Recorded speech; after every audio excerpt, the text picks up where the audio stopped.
네, 안녕하세요. 다시 두 번째 만났습니다. 여러분들 다시 그 화면상에서 계속 만나게 되네요. 지금 옷을 갈아입었는데 좀 더워 보인다는 얘기도 있고 분위기 달리기 위해서 옷을 갈아입었으니까 여러분들 이해해 주기 바랍니다.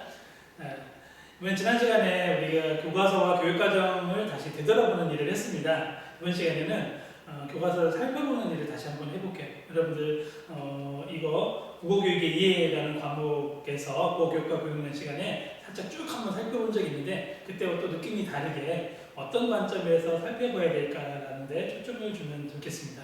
다시 해볼게요. 우리가 교과서를 살펴보는 거 7차까지는 주로 살펴볼게요.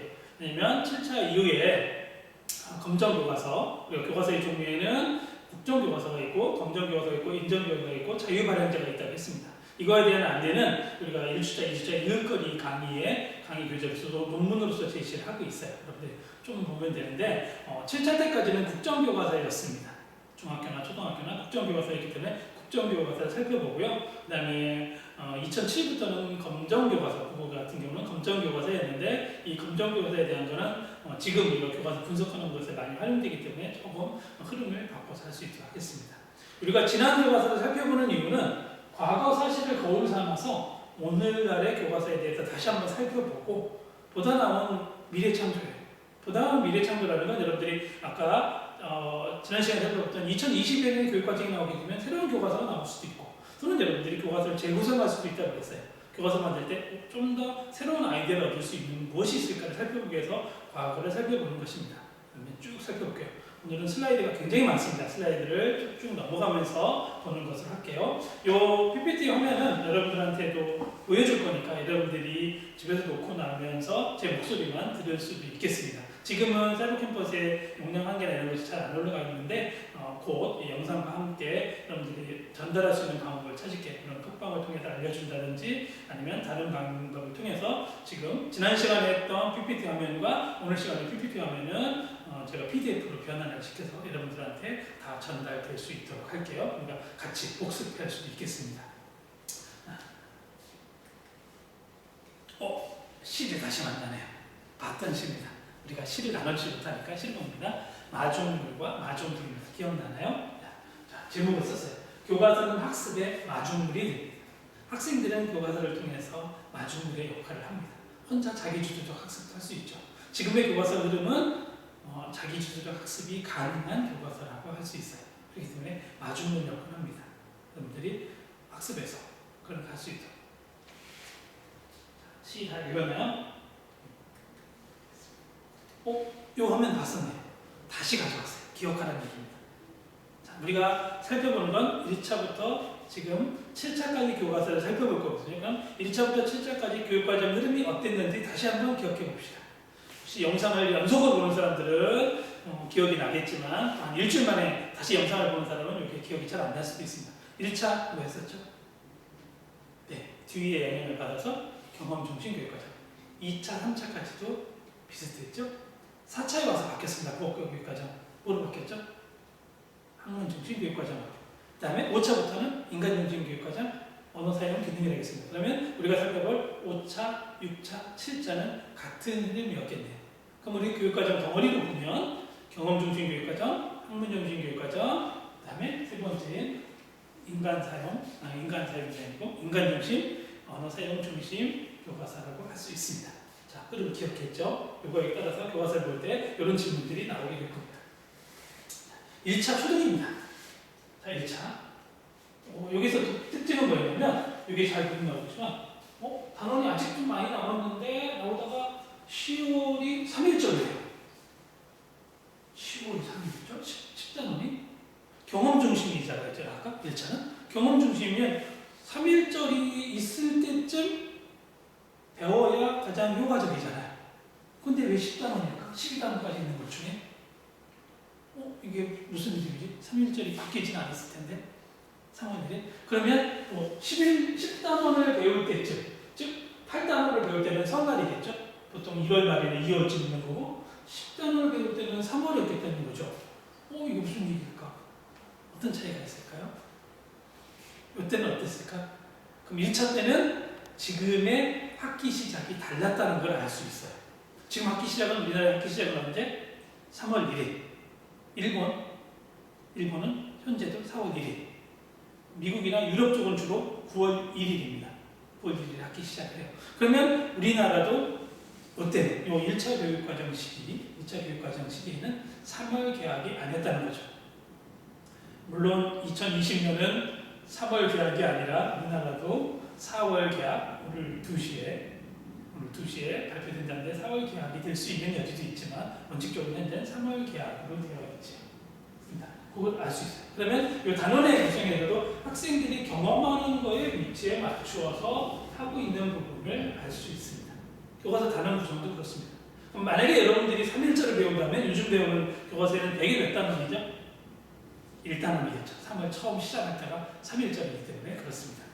다음 1차 할 수 있고요. 2차는 초등인데 63년에 시작했는데 특징이 뭐였냐면 교과서에 초등학교에 뭐가 실렸냐면 신문 이런 식으로 한자가 실렸던 시기입니다. 한자가 실렸고 여기 보면 차이가 있어요. 예전에 2학년 1학기 때도 질문했었는데 여기는 신문에 한글 표시가 안 되어 있는데 여기 가짜는 한글 표시가 되어 있습니다. 왜 그렇다겠죠?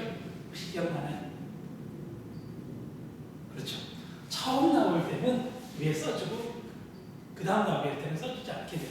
즉 이때는 뭐냐? 한문이 어떤 시기였다?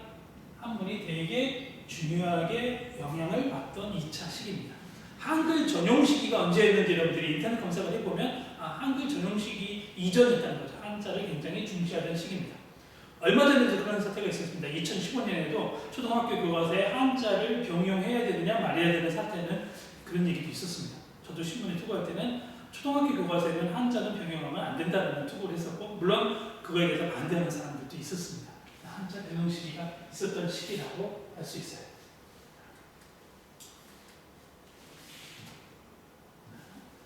자, 2차 초등 쓰기가 강조돼 있었네요. 여러 가지 쓰기. 이런 네모난 공책을 초등학교에서는 깍두기 공책이라고 하는데 깍두기 공책에 쓰던 시기 있습니다. 초등학교는 좀 더 빨리 넘어갈게요. 3차에 봤더니 1년 3차 모학년 1학기 어린이 임원회가 나와요. 지금 어린이 임원회는 지금 보면 학급 회의라고 할 수 있는데 5학년에 나오게 됩니다. 왜 그랬을까? 지금은 여러분 혹시 기억나요? 초등학교 때 몇 학년 때부터 학급 회의를 주로 했죠? 4학년 정도 됐을 것 같습니다. 그럼 이때는 3차는 경험중심 교육과정 시기였잖아요. 그러면 학급회의나 이런 것들이 언제 이루어졌다는 걸 알 수 있어요? 5학년 때부터 처음 이루어졌다는 것을 알 수 있습니다. 이와 같이 이루어지는 경험을 중심으로 해서 교과서가 구성되던 시기라고 할 수 있어요. 3차의 특징은 공부할 문제가 있었습니다. 혹시 지난 시간에 기억이 나나요? 교과서의 기능 중에 뭐가 있었죠? 평가의 기능도 있었고 학습 자료 기능도 있었고 연습 기능도 있었죠. 이것들이 다 그런 기능을 할 수 있는 게 공부할 문제라는 걸 제시하던 시기가 됐습니다. 이런 부분은 지금 현재 우리가 보는 2015 교육과정에서도 보면 교과서 내용 중에 이렇게 공부할 문제라든지 학습 정리라든지 물론 지금 좀 세분화되어 있습니다. 목표학습, 기능학습, 적용학습 또는 처음에 내용학습, 목표학습 또는 적용학습 이런 식으로 나눠져 있었는 부분이죠. 좀 더 세분화됐지만 이런 기능은 지금도 하고 있습니다. 4차 고등학교 국어를 가져왔습니다. 볼게요. 지난번에 이거 살펴봤었는데 4차에서 배우는 건 뭐죠? 국어사의 개혁을 알아보죠. 국어사를 알아보게 됩니다. 여러분들도 중세국어 3학년에서 힘들어하는 과목 중에 하나인데 중세국어 같은 거를 다루게 되는 시기입니다. 어족이 어땠는지 이때 나오는 것이 알타이 어족이 어땠는지 훈민정음이 어땠는지 국어사를 알아보게 됩니다. 매우 어떻게 됐습니까? 지식적인 면이 굉장히 강조된 교과서예요. 지식적인 면이 강조된 게 어느 교육과정이었죠? 학문중심 교육과정. 학문중심 교육과정.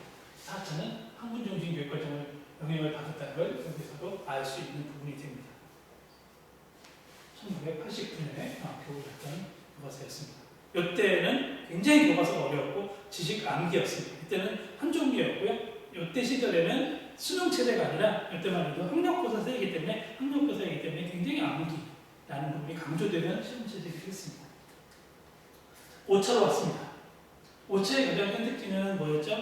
어떤 중심? 언어 사용 중심이었습니다. 언어 사용 중심이니까 학생들이 공부하기 전에 어떤 거를 공부할까를 조금 더 안내를 받고 출발하면 좋다. 체육으로 치면 준비 운동을 좀 하고 출발하면 좋다라는 것이 강조되는 시기였고 그런 것이 교과서에 드러났습니다. 그것이 뭘까요? 그렇죠. 여기 나오게 되네요. 단원의 길잡이. 이 단어는 어떻게 됐는가라는 것을 안내해주고 출발하게 됩니다. 그래서 단원의 길잡이. 이런 단원의 길잡이 기능과 같은 것은 현재 2015 교과서에서도 등장을 하게 됩니다. 언어 사용 중심이기 때문에 어떤 안내를 하고 가면 좋은 거죠. 출발점이라고 할 수 있습니다. 자, 여기도 나왔고 글의 제목이 나왔습니다. 그런데 특징은 여기에는 뭐가 보냐면 누가 썼는지는 잘 나오지 않았어요. 이렇게 있습니다. 그러면 5차, 초동 빼고 6차 이걸 먼저 볼게요.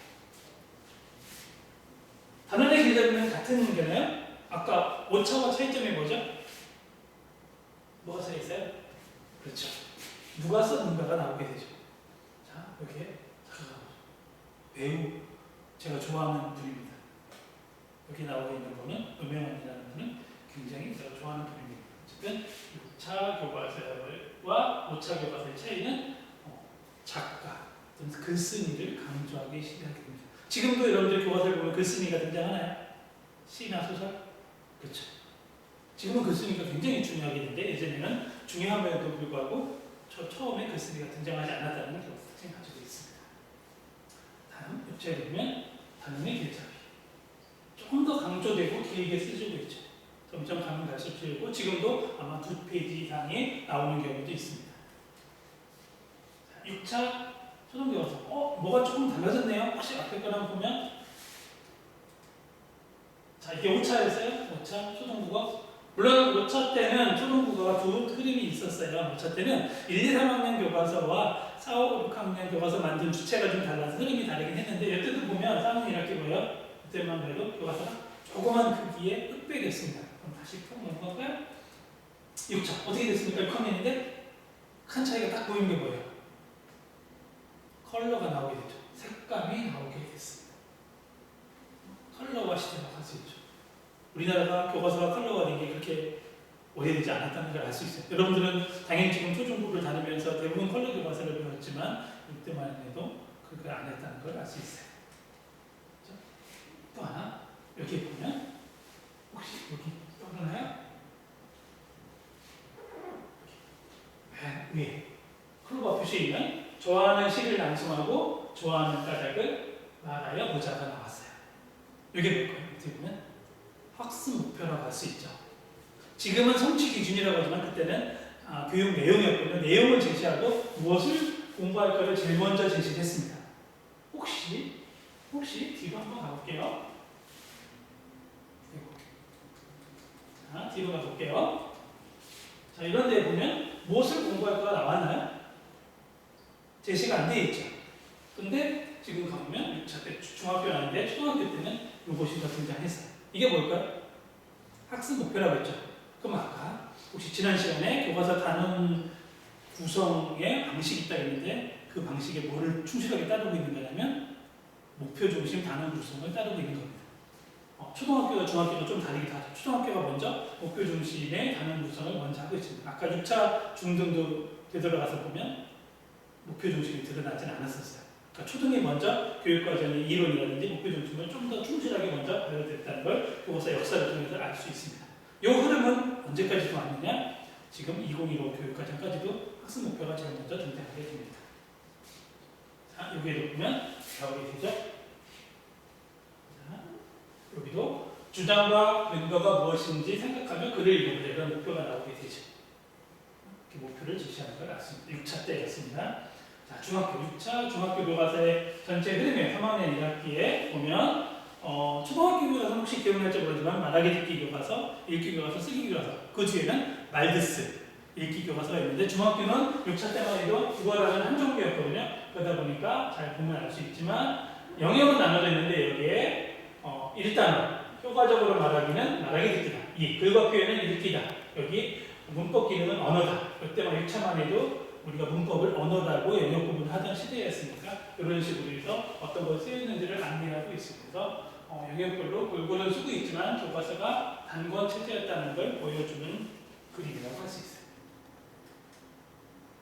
자, 이런 단어 구성은 이렇게 되어 있습니다. 예를 들어 아까 봤던 일단 효과적으로 말하기 읽기는 어떻게 되어 있느냐? 이렇게 어떻게 보면 이렇게 대단원이고 소단원처럼 되어 있죠. 상황에 맞게 말하기, 주어진 시간에 맞게 말하기, 속도, 어조, 성량 조절하기, 보조자료 이용하기 등등으로 구분돼서 교과서가 구성되어 있습니다. 지금의 모습하고도 어느 정도 비슷하다고 할 수 있죠.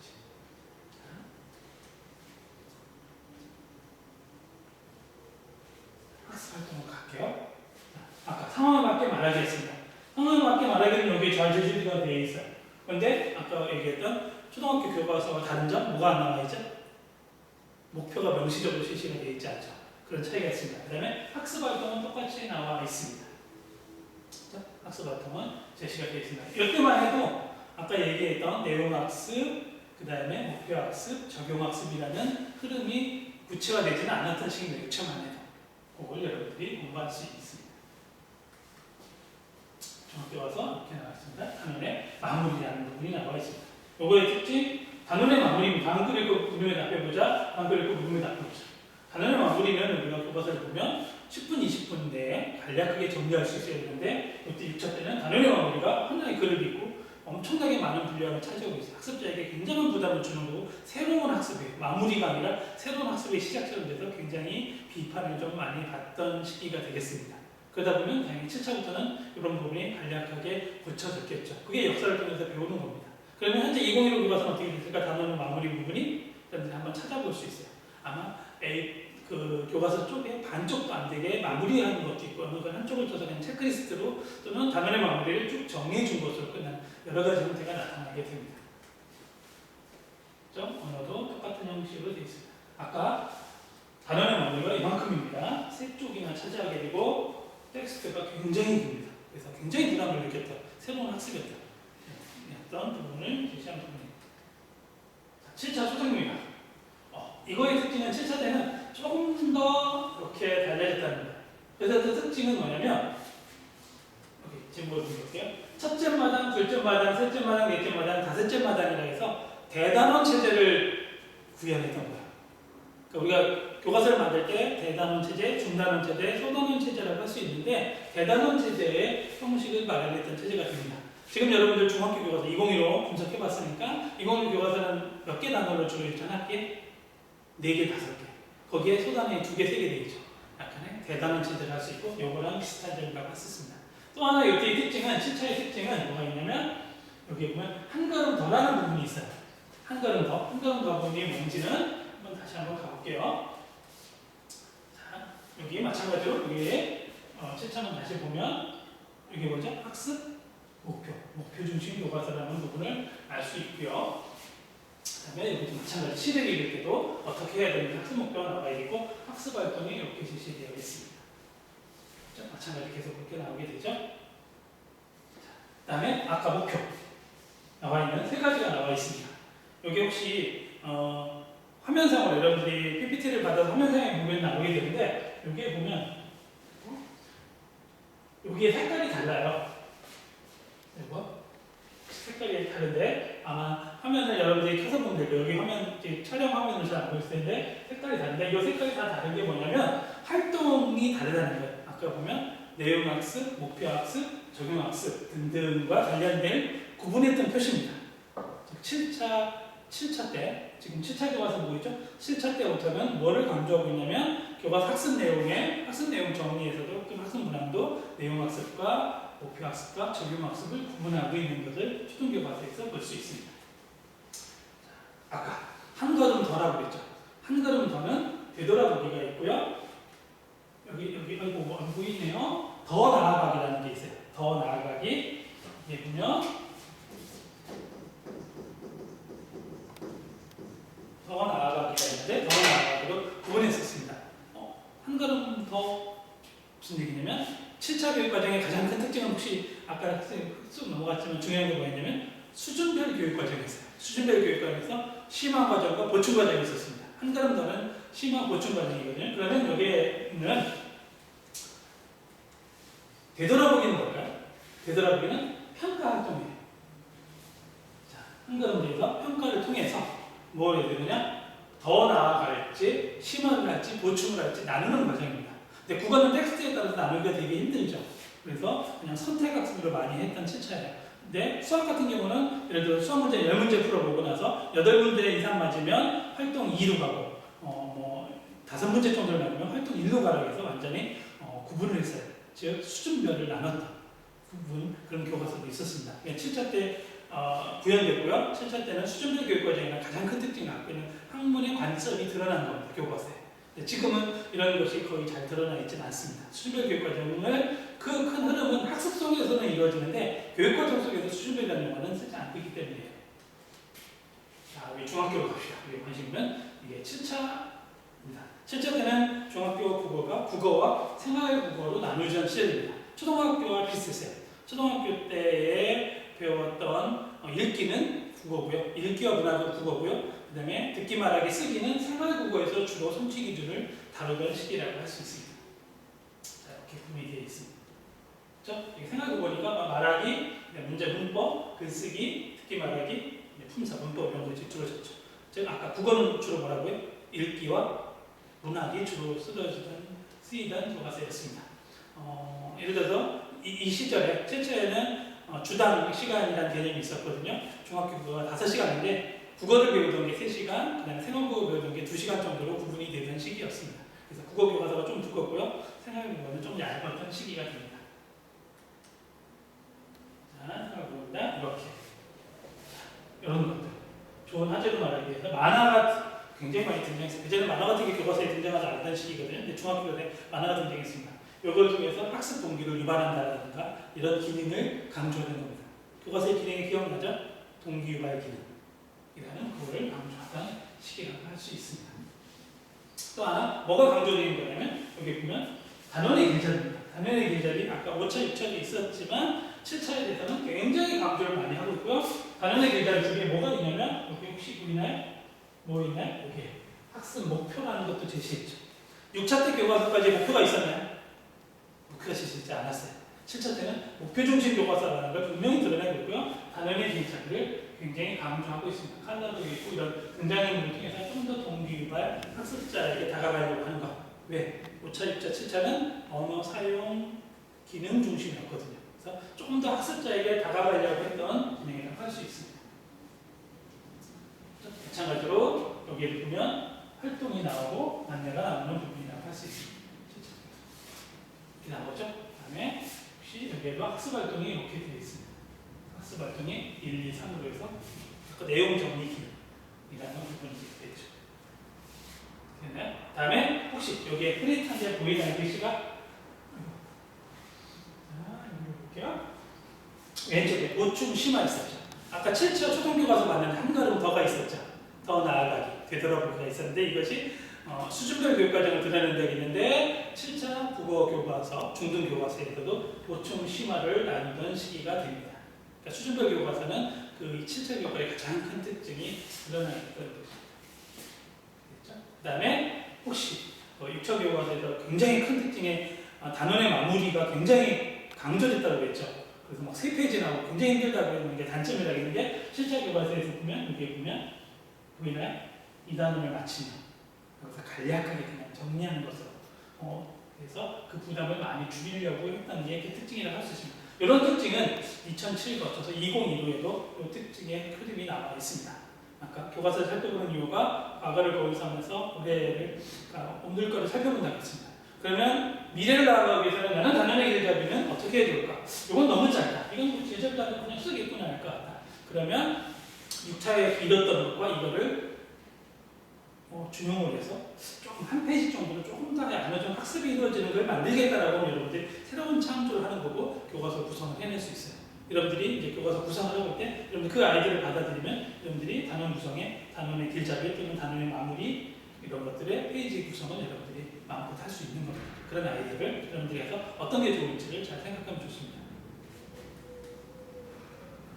자, 7차의 강조는 특히 읽기에서 또는 든말에서 많이 이루어지는데 읽기 전, 중, 후 과정 중심 읽기를 강조해서 읽기 전, 중, 후 특히 당연히 읽기 중 활동은 많았고 읽기 후 활동은 많았어요. 학습 활동.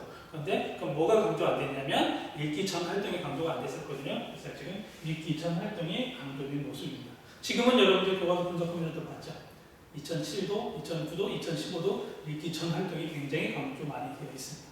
이거 활동을 통해서 동기유발도 하고 학습자의 마음 상태도 살펴보고 이런 장치를 하기 때문에 강조되어 있습니다. 이 부분도 여러분들이 교과서를 새로 만든다면 얼마나 더 강조할지 아니면 좀 줄이고 다른 걸 더 했으면 좋을지 이런 것들을 여러분들이 판단하는 데 도움이 됐으면 좋겠습니다.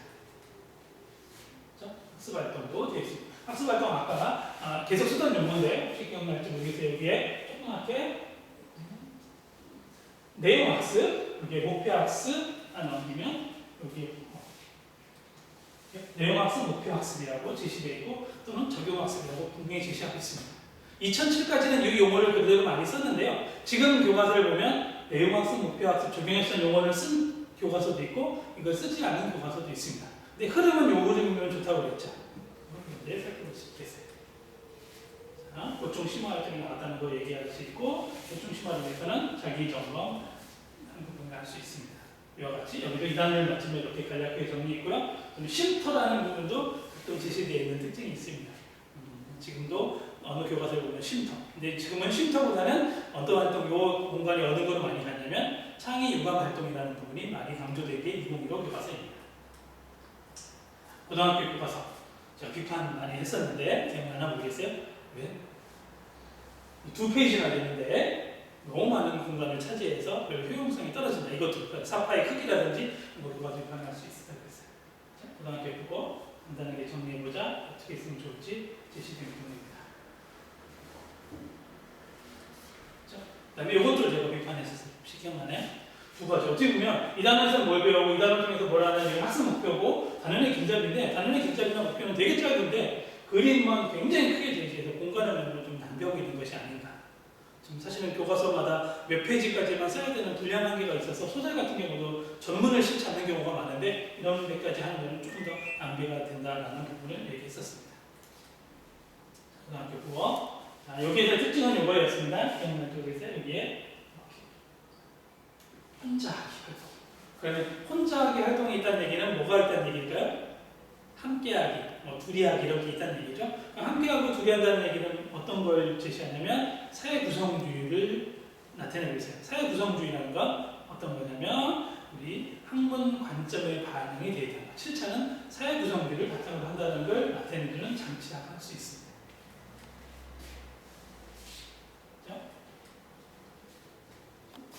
여기 똑같이 혼자하기가 있고요. 여기 혹시 잘 보면 여기 밑에 보이는데 뭐가 있냐면 혼자하기와 함께하기가 있는 부분이라고 할 수 있습니다. 이게 교과서의 7차 교과서에 도 특징이 나온다는 부분입니다. 그 다음부터는 이제 화법교과서인데 그냥 좀 빨리 갈게요. 그 다음 때는 화법교과서. 지금은 화법교과서가 독립적으로 존재하지 않죠. 지금 뭐가 있죠? 화법과 장르, 선택 과목에 나와 있는 부분입니다. 볼게요. 그냥 쭉. 이걸 그냥 우스갯소리인데 되게 얘기 나온 적이 있어요. 우리가 영어 쓰는 거 굉장히 부담스럽다고 했는데 이 화법과 장문에 콘텐츠라는 말을 써서 이게 쓰는 게 맞냐 안 맞냐라고 한번 논란이 된 적도 있어요. 우스갯소리로. 이렇게요. 화법과 장문에도 고등학교에도 이렇게 고등학생들이 배우는 거에도 이렇게 그림이라든지 걸 잘 해서 흥미유발이라든지 좀 부담 적게 다 마찬가지. 등장했죠. 이게 언제 등장했느냐? 아까 7차 교과서에서도 등장했었죠. 만화라는 부분이 중고등학교에서 이런 부분이 많이 등장했던 부분입니다. 내용 속에서도 이런 것이 많이 등장합니다. 예전에는 교과서에서 보기 힘들었던 장면이에요. 그렇죠? 마찬가지로 여기에도 어떻게 구성 학습 활동을 어떻게 할까라는 부분이 제시되어 있는 부분입니다. 이건 여러분들이 조금 더 자세한 거는 그 화면을 다운받아서 여러분들이 보면 되겠습니다. 되겠죠? 여기에서 공부는 이거예요. 여기 똑같이 잘 보이죠? 맨 위에 보면 보충학습이라는 부분이 있습니다. 보충학습이 뭐냐면 심화 이런 걸 얘기하는 겁니다. 마찬가지로 여기에 심화를 해서 평가하기 끝나고 나서 점검했죠? 점검을 하고 나면 어디로 가야 되느냐? 이게 보충학습을 할 건지 또는 여기에 보면 혹시 보이나요? 밑에서 안 보이는데 화면상이 잘 안 보일 것 같은데 여러분들이 이 슬라이드를 다운받으면 보일 거예요. 심화학습. 아까 7차 교과서는 선택 과목에서도 수준별 교육 과정을 잘 드러내고 있다는 부분을 참고하는 부분이 되겠습니다. 자, 이제 고등학교 교과서까지 수준별 교육과정이라는 걸 드러냈다는 거고요. 이제는 외국의 교과서에서 조금 더 아이디어 얻을 것이 무엇이 있는지를 한번 살펴보는 겁니다. 외국의 교과서를 통해서 아이디어를 얻으면 여러분들 새로운 교과서를 만드는데 큰 도움이 될 수도 있겠습니다. 자, 그냥 11개 단원으로 이루어진 교과서인데 여기에 좀 볼게요. 오늘 살펴보면 구성이고요. 여기가 주로 여러분들이 구성, 교과서 단어를 만들 때 구성할 부분인데 혹시 맨 처음에 여기 있나요? 마이 탑10이네요. 마이 탑10? 그러니까 보통 설문 주세요. 내가 좋아하는 탑10은 뭐냐라고 해서 동기유발을 하고 있는 장면이에요. 그 다음에 여기는 뭘까요? 메이크 디스플레이 해봐라. 그 다음에 여기는 뭐예요? 3은 디스커스예요. 토의해봐라. 그 다음에 여기는 뭐죠? 네가 써봐라. 라이트. 그쵸? 그러면 다시 한번 가볼게요. 자, 어떤 거에 대해서 마이 탑10을 읽고 이거를 전시하고 그 다음에 토의하고 그 다음에 뒤로 가면 써봤어요. 그럼 어떤 활동을 이루어주세요? 한 단원 안에 읽고 토의는 듣고 말하고죠. 듣고 말하고 그 다음에 활동 체험도 하고 디스플레이도 하고 그 다음에 뒤로 가면 뭐라? 써봐라. 즉 말하기, 듣기, 읽기, 쓰기 활동이 한 단원 내에서 총체적으로 이루어지고 있습니다. 우리가 7차 때까지는 어땠다 했어요? 중학교도 워낙 듣말 같은 게 잘 안 이루어지니까 생활국어를 만들었는데 지금의 교과서는 여러분들 교과서를 보면 국어를 하나로 되어 있죠.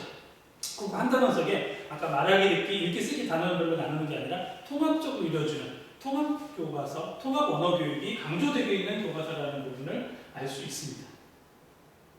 그러면 지금의 우리가 교과서를 만들 때도 읽기 성취 기준을 만들어서 읽기 성취 기준을 중심으로 만드는 게도 읽기 성취 기준을 가지고 서로 토의하는 장면, 읽기 성취 기준, 읽은 거에 대해서 써보게 하는 장면의 활동들을 만들어내면 통합 언어 교수가 될 수 있겠죠. 읽기라고 해서 읽기로만 맞추는 게 아니라 이제 어떻게 교과서를 만들지 이 영어 교과서에서 알 수 있는 부분이기도 합니다. 여러분들이 잘 생각할 수 있고요. 그 다음에 여기는 약간 특징인데 어떻게 보면 우리가 부록이나 참고 자료처럼 또는 학습지처럼 또는 학습 자료처럼 되어 있는데 쓰기의 기능을 설명하고 있어요. 플랜, 계획하고 드래프트 이건 뭐죠? 초고 쓰고 나서 그 다음에 분석하고 이렇게 표현해봐라. 그래서 쓰기에 어떻게 과정. 우리가 쓰기는 뭐 했었죠? 쓰기 계획하기. 그 다음에 내용 선정, 내용 구성하고 쓰고 고쳐 쓰고 이런 과정을 설명하고 있는 부분이라는 것도 교과서 내에 설명해 주겠습니다. 우리는 이거는 교과서에서는 주로 어디서 배우냐? 우리 교과서는 교사들만 알고 있고 학습지나 이런 데 잘 드러내지 않아요. 활동으로만 드러내는데 이게 내용 설명이 이렇게 되어 있습니다. 어떻게 보면 쓰기의 과정, 이론 설명이 교과서에 드러나 있긴 합니다. 아이들이 낯선 거라고 하면 여러분들이 이런 걸 간략하게 써주는 방법이 여러분들 교과서 만들 때도 필요할 수도 있습니다. 참고 자료, 참고 안내할 것 이렇게 할 수도 있겠습니다. 자, 여기까지였습니다. 이제 교과서를 쭉 좀 빠르게 살펴봤지만 1차부터 7차까지 쭉 살펴봤습니다.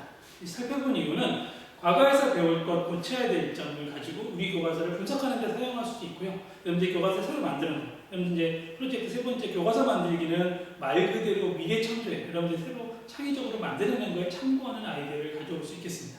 아까 작게는 아까 색깔별로 다르게 표시한 거 있었죠. 이모티콘처럼. 또는 그 약물기호라고 하는데 약물기호를 달리해서 활동명을 아이디어를 줄 수도 있어요. 자, 내용학습은 빨간색, 그 다음에 목표학습은 파란색, 또는 적용학습은 초록색 이렇게 색깔을 달리해서 구분해주는 약물기호 같은 거 쓰는 것도 아이디어를 얻을 수도 있습니다. 목표학습을 어떻게 제시할까? 아까 우리가 주로 봤던 거는 네모칸을 쳐서 목표를 굉장히 많이 드러내기도 했습니다. 근데 목표만 딱 드러내면 그게 무슨 뜻인지 모를 수도 있어요. 그거 제시하는 거 이게 무슨 뜻인지 모르니까 우리가 성취 기준 해설을 쓰는 것처럼 이 목표는 뭘 공부하는 건지를 조금 더 간략하게 밑에 더 써주자라고 아이디어를 내는 사람도 있습니다. 그러면 좀 더 나을 수도 있다. 아까도 살펴봤죠? 단연의 길잡이. 단연의 길잡이를 어느 정도 하는 게 좋을까? 너무 길면 그거 읽다가 지친다고 해서 한쪽으로 다시 가자는 쪽도 있고 2025 교과서에 보면 한쪽으로 가는 경우도 있어요. 여러분들이 그런 걸 살펴볼 수 있겠습니다. 또는 단원 정리. 우리 6차 때 굉장히 긴 거 봤죠. 3쪽짜리 텍스트, 긴 텍스트 2개 있고 문제풀이까지 해야 단원 정리가 되는 부분도 있었는데 7차 때 오면서는 어떻게 바뀌었죠? 간략하게 한 문단 정도의 글을 읽고 쓰는 걸로 봤습니다. 근데 지금 그런 비판이 나온다겠죠? 너무 짧다. 이런 부분을 어떻게 고치면 단원 정리가 제대로 될 수 있을까? 이런 아이디어를 여러분들이 내줄 수 있으면 되겠어요. 이걸 가지고 여러분들이 교과서 어떻게 만들지 구상을 하면 좋겠습니다. 그런 걸 하면서 교과서를 본다면 되겠어요. 그리고 아예 이제 프로젝트 두 번째인 교과서를 분석할 때 이 분석에서 아이디어 조금 우리가 장점은 내가 교과서를 만들 때 살리고 요거는 좀 단점이다라는 건 내가 만드는 교과서에서는 감춰주고 이거를 좀 더 보완하는 장면으로 교과서를 만드는 아이디어를 낼 수 있습니다. 분석이 분석으로 끝나는 게 아니라 우리가 분석한다는 거는 이 분석을 통해서 다음에 나아갈 단계를 해나가야 되는 부분이 될 수 있습니다. 여러분들이 여기에서 배운 교과서를 잘 분석하고 교과서를 만들면 3학년 2학기 때 의사소통 교육론이라는 걸 하거든요. 의사소통 교육론은 수업 실현을 주로 하는 건데 수업 실현에 내가 3학년 2학기 때 만든 교과서 가지고 수업 실현하는 사람도 봤어요. 장기적으로 쓸 수 있으니까 잘 활동해 주면 좋겠습니다. 조금 더 이제 2015 교과서에 관련된 거는 우리 대면 강의 시간에 만나면 좀 더 분석하고 살펴볼 시간을 갖도록 하겠습니다. 이상으로 교과서 살펴보기에 대한 강의를 마칠게요. 다음 시간에 다시 만나도록 할게요.